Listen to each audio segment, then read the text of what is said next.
자, 그러면 두 번째 파트 살펴보겠습니다. 이 책이 챕터가 총 9개로 구성되어 있는데요. 이 발표 자료는 크게 4등분 되어 있습니다. 첫 번째가 우리가 앞에서 했던 우리나라의 그 개인정보 법이죠. 개인정보보호법에 대한 얘기를 말씀을 드렸고, 그에 따라서 우리나라는 개인정보가 무엇이다, 그다음에 개인정보 보호가 무엇이다 라는 것을 말씀드렸고요. 그와 다르게 데이터 프라이버시라고 부르는 연구 영역에 대해서 간단히 설명을 드렸습니다. 그래서 데이터베이스 혹은 데이터 프라이버시에서 연구하는 내용하고 데이터 익명화 혹은 뭐 데이터 비식별화라고 부르는 그 두 개념 사이의 차이가 조금 존재한다는 말씀드렸고, 2016년 가이드라인에 적혀 있는 K 익명성을 기준으로 한 비식별 조치, 익명 조치, 그게 우리나라의 기준이었거든요, 한때. 그래서 거기에 관련된 게 주로 이 관계형 데이터를 어떻게 익명할 것이냐에 대한 논점이었습니다. 데이터 프라이버시에서는 주로 2000년부터 한 2010년 정도까지 주로 연구가 진행되어 왔던 그런 영역이라고 말씀을 드릴 수 있고요. 우리가 앞 챕터에서 간단히 말씀드렸었지만 그걸 조금 더 다시 반복해서 관계형 데이터에서 어떠한 프라이버시 모델들이 있고, 이런 프라이버시 모델들을 만족시키는 어떤 기법들, 알고리즘이 있는지 간단히 한번 살펴보겠습니다. 먼저 익명화 기술입니다. 우리가 앞 발표에서 간단히 설명드렸지만 가장 흔하게 사용되는 것 중에 하나가 일반화라는 기술이라고 말씀드렸는데, 이런 익명화 기술에는 일반화라는 기법도 사용되고요.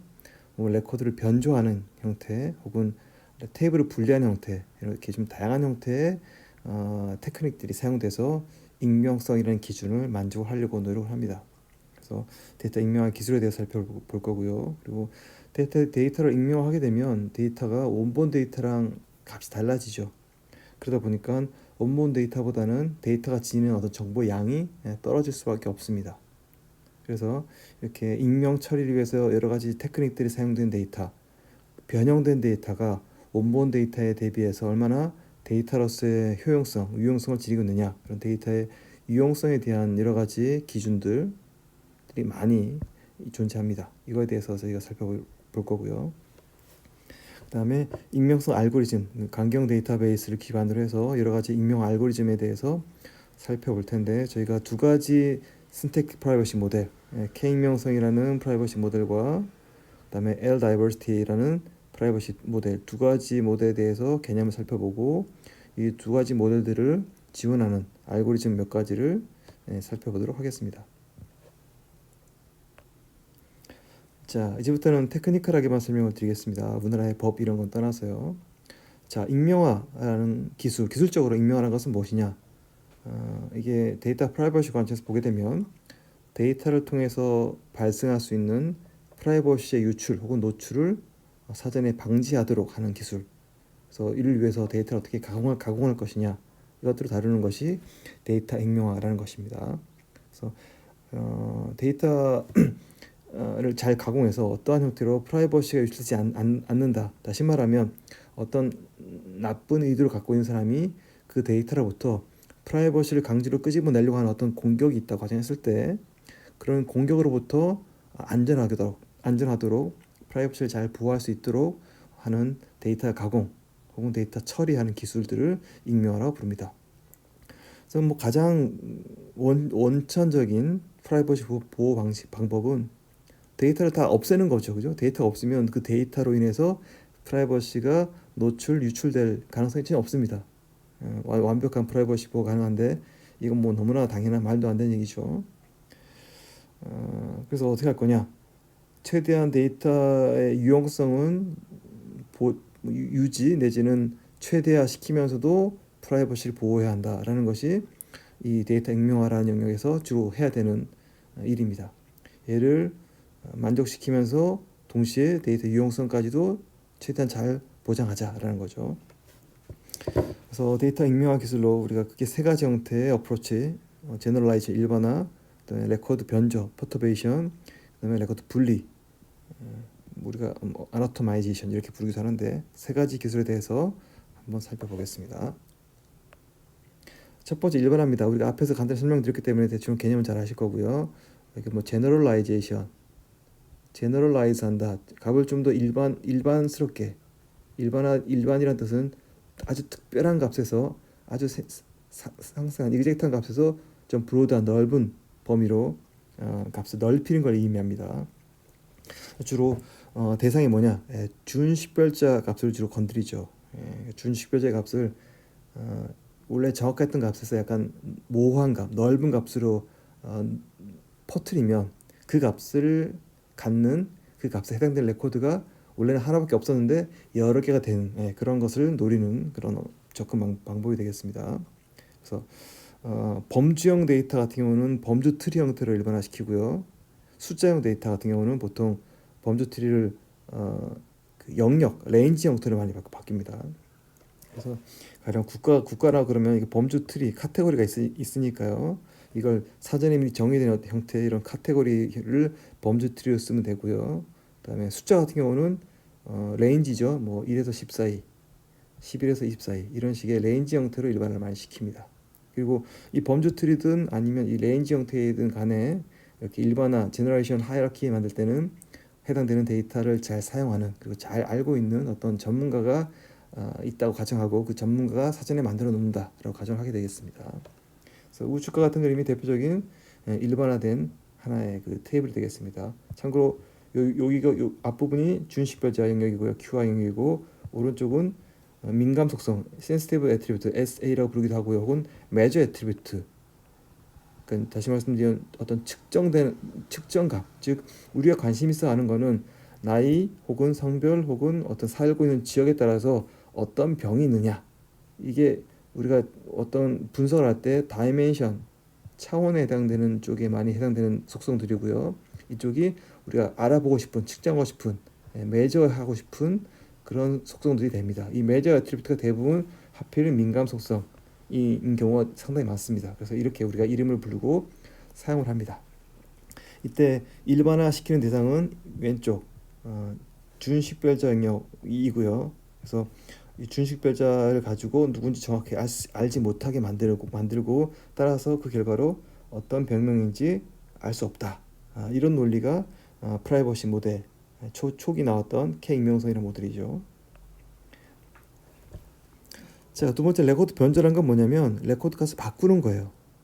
원래는 10이었는데 17로 바꾸고 혹은 기존에 없던 레코드를 막 집어넣거나 혹은 있던 레코드를 빼거나 레코드를 삽입, 삭제하는 거 포함하고 하는 겁니다. 그래서 어떤 값을 임의로 변경하거나 레코드를 삽입하거나 혹은 삭제하거나 해서 내가 알고 있는 사람 몸무게 120kg에 키가 175cm이고 혈액형이 B형인 사람 찾고 있는데 이런 사람이 없어요. 알고 봤더니 혈액형이 B형인데 A형을 바꾼 거예요. 변경한 거죠. 그러면 누군지 알 수 없고요. 이런 사람 한 사람밖에 없었는데 하나 더 넣었습니다. 그럼 두 사람이니까 이건지 모르겠다. 레코드 삽입이죠. 아니면 지워도 되고요. 그래서 값을 바꾸는 행위, 레코드를 insert 혹은 delete하는 행위. 이게 뭐 통틀어서 변조로 갑니다. 이렇게 레코드를 변조할 때 이미 값을 집어넣거나 빼거나 할 때 우리가 주의해야 될 거는 데이터를 익명화시키는 취지는 이해하겠지만 궁극적으로 그 데이터가 그 변형이 되더라도 그 변형된 데이터를 가지고 우리가 뭔가 유용한 결과를 도출해낼 수 있어야 됩니다. 즉 데이터가 낮게 값이 바뀌었거나 혹은 레코드 한두 개가 들어가거나 지워지거나 하더라도 데이터가 지니는 전체 데이터가 지니는 어떤 통계적인 정보는 유지해서 그래서 우리가 원하는 데이터 활용의 목적이 가능해야 된다라는 거죠. 그래서 아까 말씀드렸던 것들 우리가 노이즈라고 부릅니다. 값을 변형시키는 거, 120이었던 걸 127로 바꾼다 이런 식의 하는 걸 노이즈라고 부르고요. 이거는 QI 그 준식별자에 취하는 행위이기도 일 수도 있고요. 많은 경우에는 이 민감 속성 값에 여기 없죠. 여기 뭐 당뇨, 독감 이런 민감 속성 혹은 매저 애트리뷰트의 값을 변형시키는 행위 이걸 주로 노이즈라고 부릅니다. 물론 노이즈가 왼쪽에도 들어갈 수 있고요. 오른쪽에 들어갈 수도 있습니다. 그러니까 QI에 들어갈 수 있고 민감 속성에 들어갈 수 있는데 보통 노이즈가 들어간다 그러면 컨텍스트에 따라 다르겠지만 대부분 경우에는 우측 민감 속성 우리가 측정하고 싶은 이 이쪽에 값을 변형시키는 걸 우리가 노이즈라고 많이 부릅니다. 그리고 데이터 변조는 이쪽에 주로 건드리죠. 그래서 데이터 변조라 그러면 이걸 건드리거나 레코드 삽입, 삭제를 얘기하고요. 노이즈라고 하게 되면 주로 오른쪽을 건드리는 걸 얘기합니다. 근데 이거는 문맥에 따라서 여러분이 잘 확인해 보셔야 돼요. 자, 레코드 변조하는 것만 한번 보여드리겠습니다. 노이즈 추가. 노이즈는 보통 매저 애트리뷰트에 건든다고 했죠. 그래서 이거 보시면 좌측은 보통 준식별자 QI. 보시면 알겠지만 식별자는 아예 없습니다. 뭐 전화번호, 이름 이런 건 전혀 없습니다. 식별자가 없다는 가정하에 시작합니다. 오른쪽이 매저 애트리뷰트 혹은 뭐 센시티브 애트리뷰트라고 부르는 얘기고요. 노이즈 추가니까 센시티브 애트리뷰트의 값이 막 변했죠. 즉 사람 얼굴을 가리는 게 아니고 사람 몸을 가린다라고 생각하시면 되겠습니다. 그래서 40살의 남자 지역 코드가 37258이라는 사람이 있는데 이 사람의 월급이 얼마니 물어보면 221만 원. 하지만 이거는 이 사람 값이 아닐 수도 있어. 보시면 알겠지만 막 값을 바꿨거든요. 그러면 값이 이렇게 적혔어도 이건 이 사람 게 아닐 거야라고 우리가 그렇게 값이 변형되어 있어라고 알고 있으면 이게 이 사람의 월급이다라고 게싱할 수 없기 때문에 이 사람의 프라이버시는 비교적 안전하다고 이렇게 보는 거죠. 그밖에 민감한 속성값을 교체합니다. 가령 이거는 그냥 노이즈를 추가한 케이스고요. 이거는 값을 교체한 케이스에 보시면 알겠지만 2010 1773인데 바뀌었죠. 원래 첫 번째 게 두 번째 값으로 갖고 이 217은 마지막 두 번째 게 같습니다. 즉 이거 안에서 서로서 위치를 바꾼 거예요. 그 뜻은 뭐냐면 요 값이 이 사람 거다라는 걸 보장을 못합니다. 따라서 이 사람 거인지 아닌지 알 수 없기 때문에 프라이버시 측면에서는 뭐 비교적 안전하다이지만 이 전체 월 급여액의 평균, 월 급여액의 합 이런 것들은 여기 있는 값들을 순서만 바꿨기 때문에 그대로 다 유지가 돼요. 통계적으로 훨씬 유의미한 그런 값이 결과가 된다는 뜻입니다. 이 같은 경우는 준식별자 값을 좀 손을 봤네요. 그래서 40세 남자 37258이 40세 남자 37231로 바뀌었어요. 즉 내가 알고 있던 이 사람 정보만 가지고 배경 지식만 가지고 찾아보니까 그런 사람이 없네 이렇게 되는 거죠. 이게 준식별자 값을 고치는 케이스고요. 이거는 보면 레코드 개수가 없던 게 막 생겼네요. 그죠? 그래서 내가 알고 있는 사람 40세 남자 37258 40세 남자 37258이 여기도 해당되고 첫 번째 두 번째 다 해당되죠. 둘 중에 어느 게 진짜인지 모르죠. 그러니까 기존에 없던 새로운 레코드를 추가함으로써 원래 내가 찾던 그 사람이 이 레코드인지를 알 수 없게 만들겠다. 뭐 이런 취지입니다. 이런 테크닉들이 우리가 노이즈 추가, 뭐 레코드 추가, 삭제 뭐 이런 식으로 불러요. 앞으로 이런 여러 가지 테크닉들을 어떻게 적용하느냐에 대해서는 한번 차근차근 살펴보도록 하겠습니다. 테이블 분리 방식이에요. 테이블 분리 방식은 뒤에서 우리가 알고리즘을 다시 한번 설명드리겠지만 우리 기본적으로 이렇게 준식별자가 있고 민감성이 붙어 있거든요. 다시 말씀드리면 이 값을 알고 있으면 민감성 값이 얼마네 이걸 알 수 있다는 뜻이잖아요. 그죠? 테이블 분리는 이걸 나누는 겁니다. 이렇게. 그래서 밑에 그림 보시면 준식별자 테이블 따로 민감성 테이블 따로 하는 거예요. 그래서 요 사람이 이 당뇨인지 보면 알겠지만 그룹 아이디라고 조인 키거든요. 당뇨일 수도 있고 뚜루룩 내려가서 고혈압일 수도 있고 뚜루룩 내려가서 독감일 수도 있고 뚜루룩 내려가서 폐암일 수도 있다. 그러니까 결국은 이게 이거다라고 직접 1대1로 연결시켰던 타이트하게 연결시켰던 고리를 끊어서 이걸 수도 있고 이걸 수도 있고 이걸 수도 있고 이걸 수도 있다.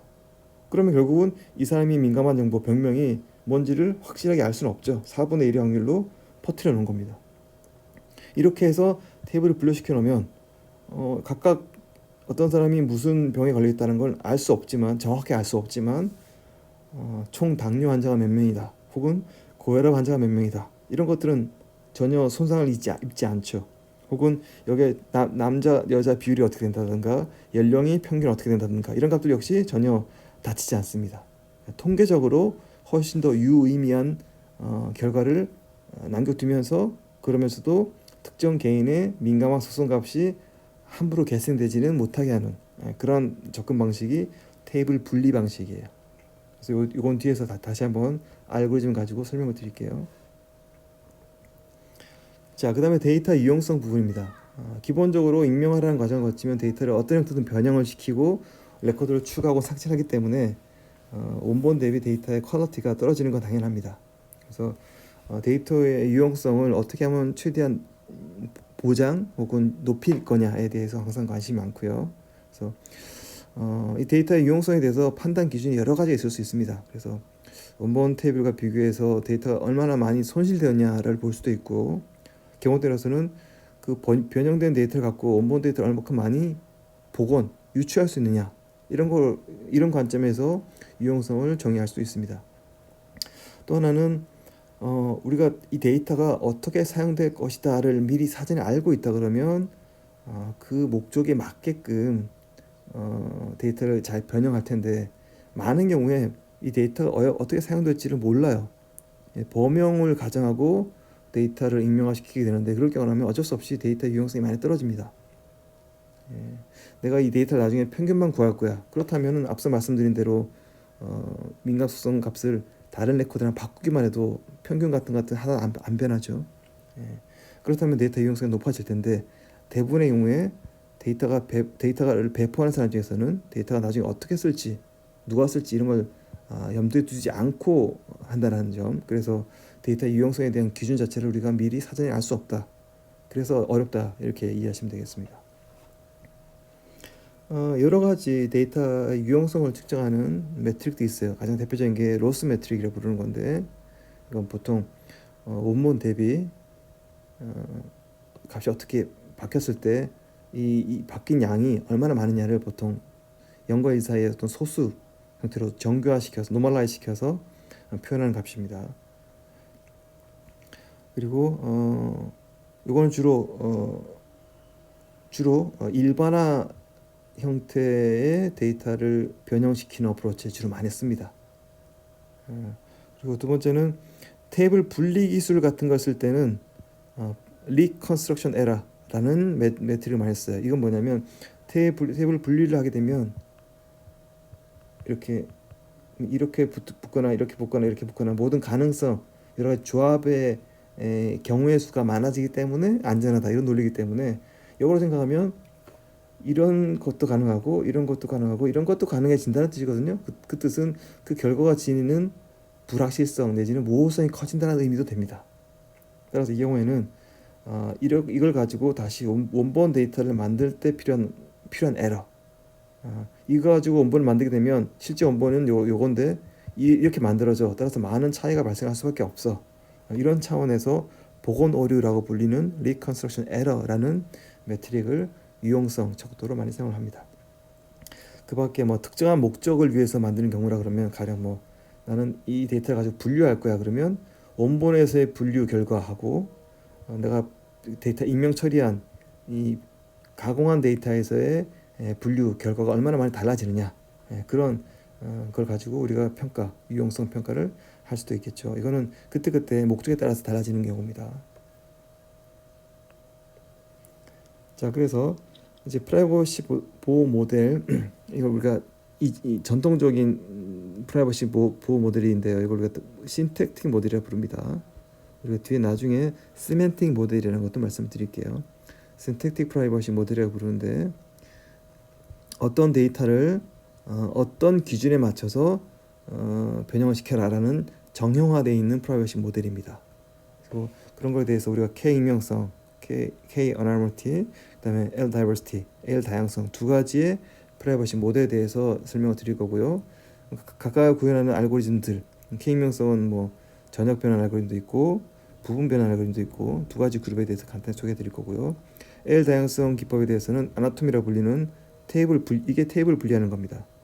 테이블을 분리시키는 그런 접근 방법. 이 세 가지 알고리즘에 대해서 간략하게 설명을 드리겠습니다. 먼저 K 익명성, 우리가 앞에 설명드렸던 것처럼 어떤 준식별자, 준식별자 값이 완전히 같은 게 최소한 K개 이상, 즉 어떠한 레코드가 있으면 얘랑 준식별자 값이 완전히 같은 게 얘 말고 K-1개가 더 있어야 된다라는 뜻입니다. 즉 아래 그림에서 보시면 얘네들은 이만큼 준식별자 봤을 때 3개가 같죠.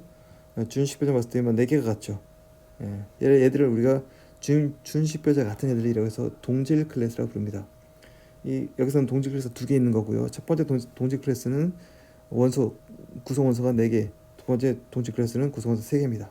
그래서 이 그림은 K 값이 3을 만족해요. 즉 모든 레코드 있어서 나랑 준식별자 값이 QI 값이 같은 애가 최소한 나를 포함해서 3개 이상, 나 말고 2 이상 있다.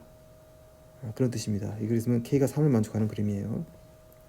그렇게 되면 내가 어떤 사람에 대한 배경 지식을 알고 있어요. 홍길동이라는 사람 알고 있어요. 홍길동이 20살이고 성별이 남자고 02148이라는 곳에 살고 있다라는 이런 모든 QI 값들을 다 알고 있어도 이 사람이 이거인지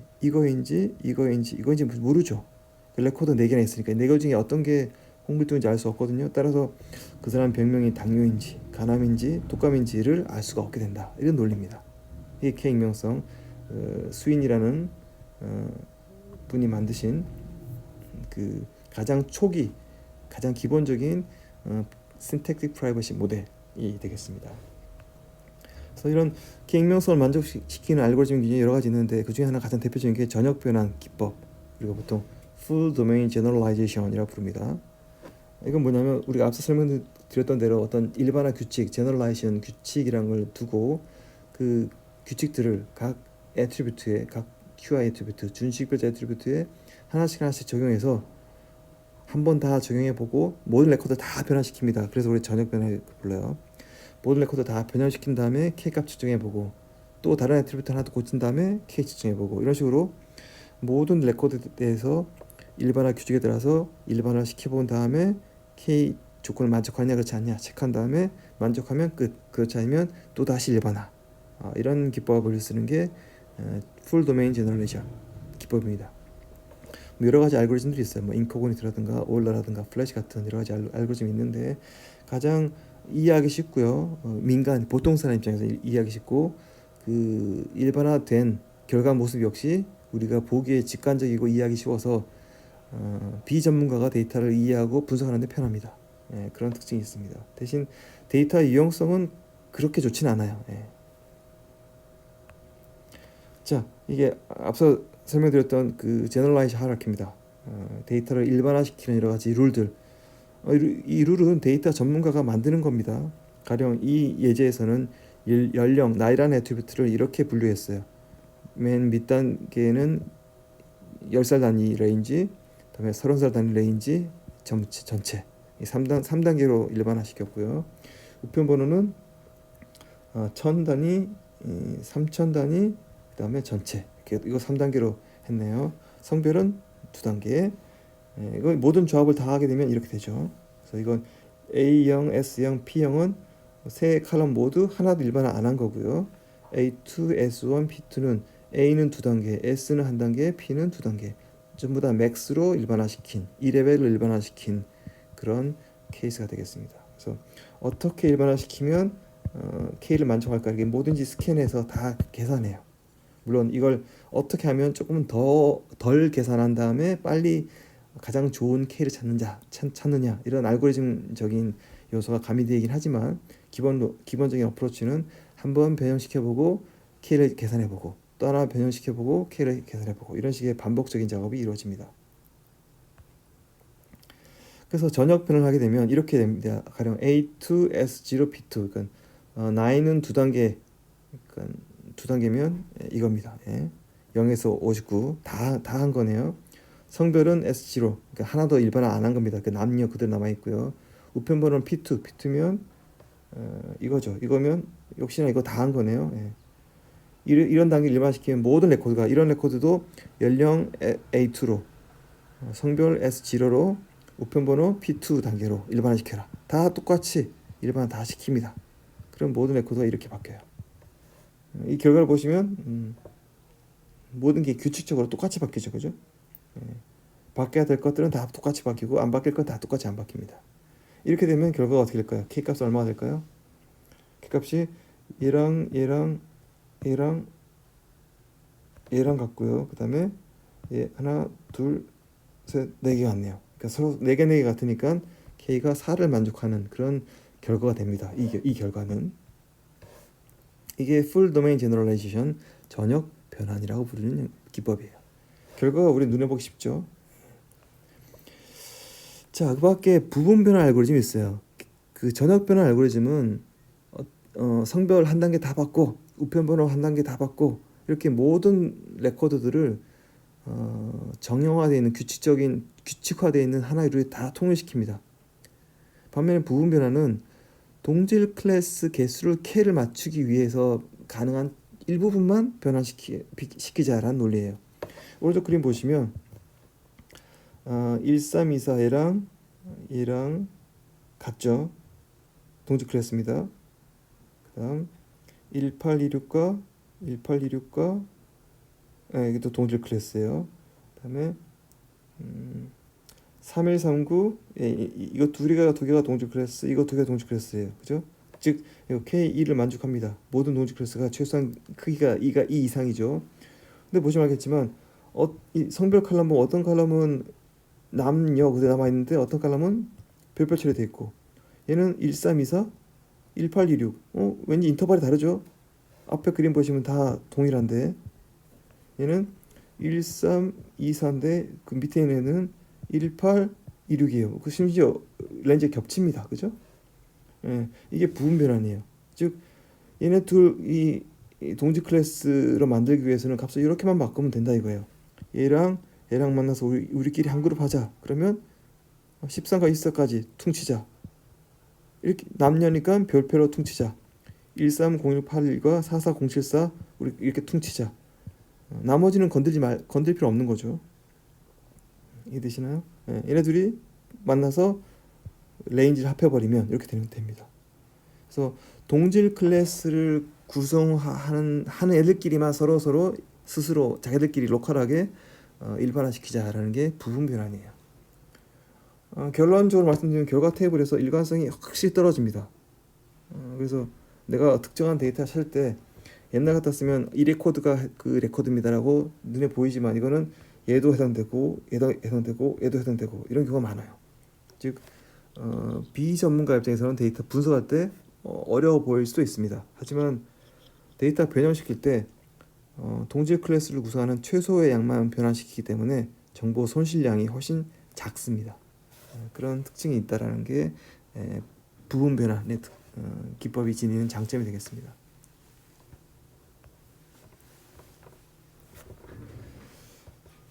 자, 일반화 기법 중에 클러스터링 기법 우리가 앞에 발표 드릴 때 간단히 말씀드렸죠. 약간 반복되기 때문에 간단히 설명드리고 넘어가겠습니다. 자, 클러스터링은 서로 가까이 있는 걸 뭉치는 거거든요. 우리가 보통 K 멤버 클러스터링이라고 부르는 게 우리가 보통 데이터 익명화할 때 사용하는 그런 클러스터링 기법입니다. 이 뜻은 뭐냐면 멤버의 크기가 최소한 K가 되도록 클러스터 가까운 애들끼리 뭉쳐라 이런 뜻이에요. 그래서 임의의 노드를 하나 잡아서 얘랑 가장 가까운 거 K가 우리 3을 사고 있거든요. 그럼 얘랑 가까운 거 하나, 그렇죠?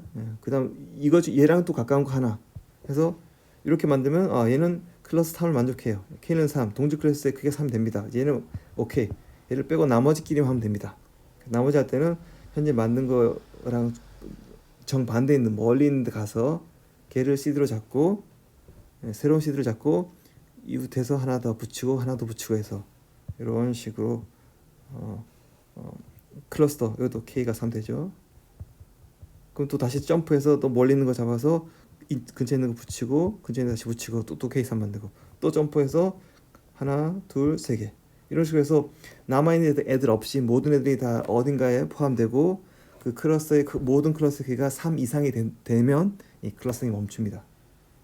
우리 앞에서 설명드렸기 때문에 이렇게 개념만 설명드릴게요. 이게 참고로 가장 성능이 좋습니다. 여기서 말하는 성능은 데이터의 품질, 유용성이 가장 좋아요. 그러니까 다시 말씀드리면 서로 가까운 데 있는 애들끼리만 서로 뭉쳐버리게 되면 이만큼만 퉁치는 거거든요. 그러니까 원래는 13, 17, 21이었는데 요 세 개 우리 같이 합시다. 그러면 13에서 27 사이, 13에서 27, 21 사이, 13에서 21 사이 값이 이렇게 바뀌는 거예요. 얘가 이렇게 바뀌고 얘가 이렇게 바뀌고 얘가 이렇게 바뀌는 거예요. 그러면 원래 13이었던 값이 13에서 21이라는 약간 넓은 범위로 바뀌는 건데 얘들끼리 이렇게 뭉치지 않으면 그냥 1에서 100 사이 이렇게 크게 퉁쳐버리거든요. 이런 거에 비해서는 훨씬 더 작은 범위로 일반화되니까 훨씬 더 데이터의 유용성, 퀄리티는 좋아진다. 이렇게 이해하시면 되겠습니다. 그래서 이게 K 멤버 클러스터링으로 임명한 시장 결과입니다. 그래서 이 데이터를 갖고 가까운 애들끼리 뭉쳐서 K1을 가지고 뭉치면 이렇게 뭉치고 이렇게 뭉치고 이렇게 뭉치고 이렇게 뭉친 케이스예요. 이렇게 되면 굉장히 로스가 작게끔 뭉친 겁니다. 아까처럼 이거랑 한번 비교해 보시면 차이가 크죠. 이거는 0에서 59세 우편번호 전부 다 성별만 남아있는 그런 거였는데 방금 이거는 비교적 조금밖에 범위가 안 넓혀졌죠. 훨씬 더 데이터 유용성, 원본에 비해서 원본보다 물론 못하지만 원본에 비해서 데이터의 유용성, 활용성이 그나마 많이 남아있는 모습입니다. 이게 클러스터링에 기반한 익명화, K 아나로미트를 만족시키는 익명화 기술입니다. 그 다음에는 그 프라이버시 모델은 L 다양성, L 다이버시티라는 부르는 그런 겁니다. 이게 뭐냐면 K 아나로미트는 준 시별자 값이 같은 애들을 최소한 K개 이상씩 되도록 해라. 그래야지 레코드 K가 서로 구분이 안 된다. 그렇게 구분이 안 되면 따라서 그 K의 레코드가 지니고 있는 민감한 소송 값이 어떤 건지 명확하게 유출되지 않는다라는 논리였는데, 자, 이 그림 볼게요. 이게 이퀴버런스 클래스 크기가 이게 4개짜리, 3개짜리니까 이건 K3을 만족합니다. 그죠? K3을 만족하도록 임명화되어 있지만 뒤에 병명 값을 보면 당뇨, 간암, 독감, 간암 3가지죠. 고혈압, 폐암, 간암 3가지입니다. 근데 혹시나 이게 전부 당뇨, 간암, 당뇨 이렇게 돼 있으면 어떻게 됩니까? 그러면 비록 레코드 값은 레코드는 서로 다른 레코드가 4개가 있지만 다 당뇨면 레코드 4개로 누군지 모르게 만들어 놓은 의미가 하나도 없어요. 얘가 됐든 전부 간암이면 의미 없죠. 즉 민감한 속성 병명값이 이퀴버런트 클래스 내에서 병명값이 서로 다른 값이 3가지 이상, L가지 이상 있어야 한다라는 것이 L 다이버시티예요. 즉 L 이퀄 3을 만족한다 그러면 당연히 K 3을 만족한다는 뜻입니다. K를 3 만족한다고 해서 L 3을 만족하지 않을 수도 있어요. K는 3을 만족했는데 L 값은 1일 수도 있습니다. 당뇨 간암 그러면 L 값은 1이에요. 이해되시죠? 네. 동질 클래스의 크기가 K개 이상이 된다라는 게 K 익명에 써있면 동질 클래스의 민감성분 값이 서로 다른 L개 이상이 있어야 한다. 이게 L 다이버시티입니다. 그래서 이런 L 다이버시티를 만족시키기 위한 대표적인 익명화 알고리즘이 아너토미라는 테이블을 분리하는 그런 익명화 기법이에요. 그래서 준식별자 테이블과 민감성 테이블 형태로 분리하고요.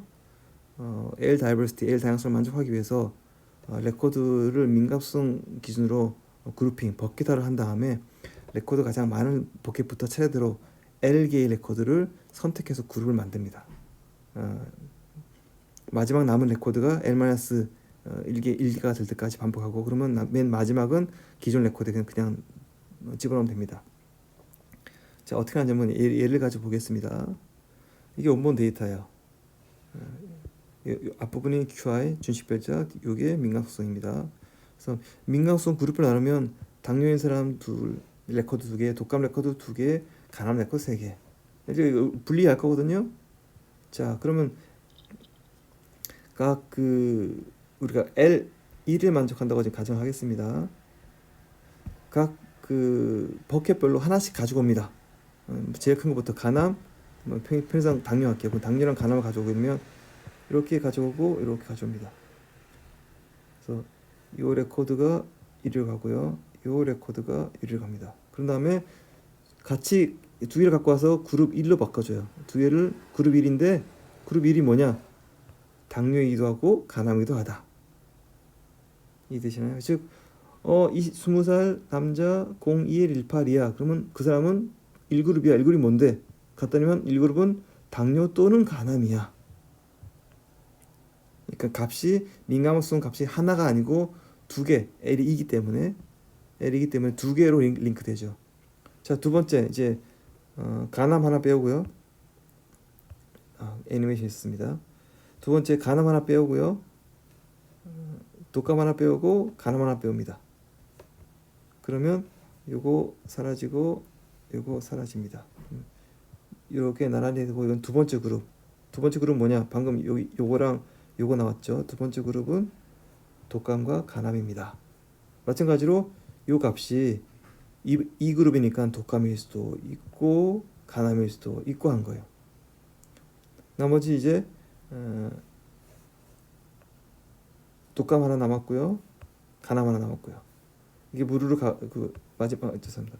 마지막 당뇨까지 세 개 가면 하나가 남기 때문에 이렇게 포함되는 겁니다. 얘는 세 번째 그룹에서 당뇨, 독감, 간암, 당뇨, 독감, 간암 이렇게 만드는 거예요. 다시 말하면 얘는 그룹 아이디가 3이기 때문에 당뇨일 수도 있고 독감일 수도 있고 간암일 수도 있다. 이렇게 된 거죠. 보시면 알겠지만 연령, 성별, 우편번호 값 자체는 하나도 안 바뀌었습니다. 노이즈도 하나도 없고요. 이해되시죠? 그래서 연령의 합을 구해라. 성별이 총 남자 여자 몇 명이냐, 우편번호가 어디 있느냐, 이 값을 통계내면 전혀 데이터가 손실되지 않습니다. 그리고 이 경우에도 총 당뇨가 몇 명이고 총 간암이 몇 명이고 이런 정보들을 그대로 유지할 수 있습니다. 따라서 통계적으로는 각각 칼럼 단위 통계는 유효성이 굉장히 높고요. 단 어떤 사람이 무슨 병이다라는 연결 가능성을 조인키가 여러 개 만들었기 때문에 어떤 사람이 무슨 병이다 민감 정보에 대한 연결 링크를 확률적으로 여러 가지로 낮춰주죠. 그래서 민감 정보의 노출이 줄어드는 그런 목적을 취한 게 L 다양성 기법이고 아나토미라는 알고리즘이 처리하는 그런 방법이 되겠습니다. 여기까지가 관계형 데이터, 릴레이셔널 데이터를 주로 대상으로 하고 신택틱 프라이버시 중에서 K 익명성, K 어나니미티, 그다음에 L 다이버시티, L 다양성 두 가지 전통적인 프라이버시 모델과 이걸 구현하는 알고리즘에 대해서 제가 설명을 드렸습니다. 그래서 다음 파트에서는 이런 관계형 데이터가 아닌 것들을 어떻게 할 거냐에 대해서 말씀드리고요. 더 이어서 그 다음에는 이런 전통적인 신테틱 프라이버시 모델이 아니고 요즘은 세멘틱 프라이버시라는 얘기도 하거든요. 세멘틱 프라이버시가 뭔지 이런 그 기술에 대해서 다시 한번 정리해서 말씀을 드리겠습니다.